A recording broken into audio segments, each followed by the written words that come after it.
लैलैन के YouTube channel से आप सबको खुशामदीद। मेरा नाम लैलैन है और आज हम हमीद साहब की लंबी और तवील किताबों के सिलसिले जिसका नाम है मौत का ताक़ुब, उसकी पहली किताब मिस्र की मलका की पहली किस्त शुरू करने जा रहे हैं।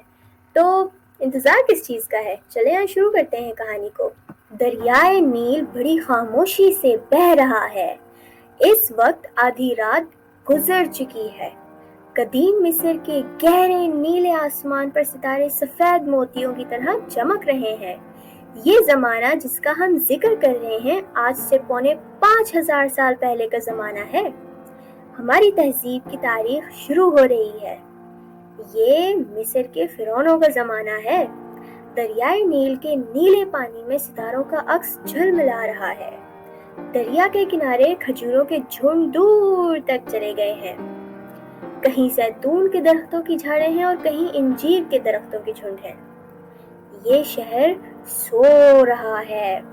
दिन भर के थके मांदे लोग अपने अपने कच्चे पक्के घरों में आराम कर रहे हैं। सुनसान गलियों में किसी वक्त पहरेदार की आवाज भी गूंजेगी।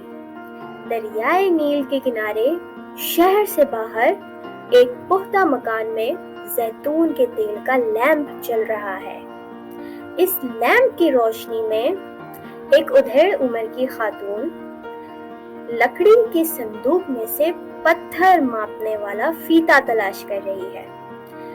12-14 बरस का लड़का जिसका नाम अंबर है उसके पास खड़ा है। अंबर का बाप वहां से 4 मील दूर सहरा में एक एहराम में काम कर रहा है। अंबर के बाप का नाम रिजाल है।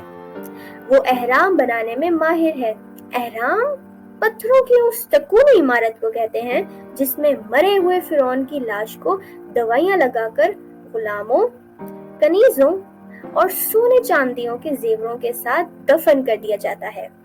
अंबर असल में उस बूढ़ी औरत और बूढ़े बाप रिजाल का बेटा नहीं है। आज से 12-13 बरस पहले अंबर उन्हें दरियाए नील की लहरों पर एक नन्ही सी कश्ती में बहता हुआ मिला था। वो जमाना मिस्र के एक जालिम फिरौन का जमाना था।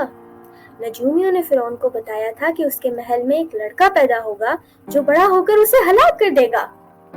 फिरौन ने हुक्म दिया कि महल में जो भी नया बच्चा पैदा हो उसे कत्ल कर दिया जाए। 4-5 बरस के अंदर जितने भी बच्चे महल में पैदा हुए उन सबको हलाक कर दिया गया। आखिर एक रात मलका तफरीती के यहाँ बेटा पैदा हुआ। मलका को मालूम था कि अगर फिरौन को पता चल गया तो वो उसे भी जरूर कत्ल कर देगा। उसने अपनी कनीज के साथ मिलकर बच्चे को नन्ही सी कश्ती में लिटाया और दरिया की लहरों के हवाले कर दिया।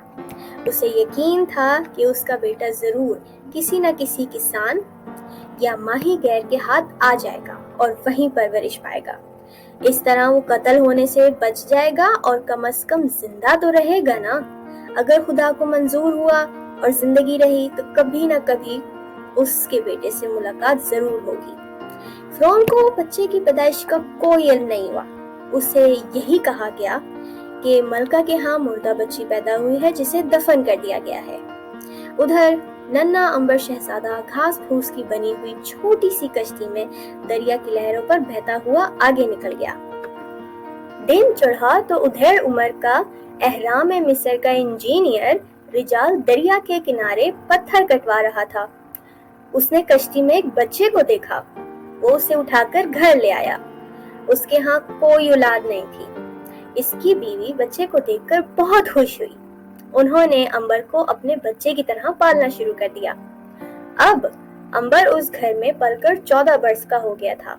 उसे बिल्कुल नहीं बताया गया था कि वो उनका बेटा नहीं है, बल्कि उन्होंने अंबर को दरियाए नील से उठाकर पाला है। वो रिजाल को ही अपना असली बाप और उसकी बीवी को अपनी माँ समझता रहा। वो दोनों भी अंबर से अपने बच्चे की तरह ही प्यार करते थे। अंबर अपने बाप के साथ ही बचपन से काम करता आया था और वो भी एहराम बनाने का काम सीख रहा था।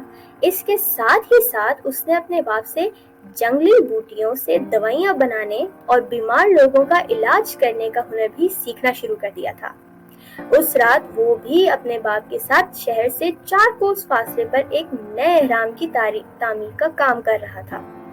उसका बाप रिजाल हमेशा अंबर को अपने साथ काम पर रखा करता था। अचानक पत्थरों को मापने वाला फीता टूट गया। अंबर के बाप ने उसे घर भेजा कि वो संदूक में से नया फीता ले आए। अंबर जब नया फीता लेने गया तो वो घोड़े पर सवार होकर घर आया और अपनी अम्मी से कहा कि उसे अब्बा जान ने नया फीता लेने के लिए भेजा है। उसकी अम्मी ने संदूक से फीता तलाश किया और निकाल कर उसे दिया और कहा, अंबर बेटा, ये लो और होशियार रहकर वापस जाना। अब आपको क्या लगता है, अंबर की अम्मी ने अंबर को होशियार रहकर जाने का क्यों कहा? क्या होगा आगे? तो ये थी छोटी सी आज की एपिसोड, मिस्र की मलका के पहले चैप्टर का एक पार्ट। अभी तो बाकी है कहानी।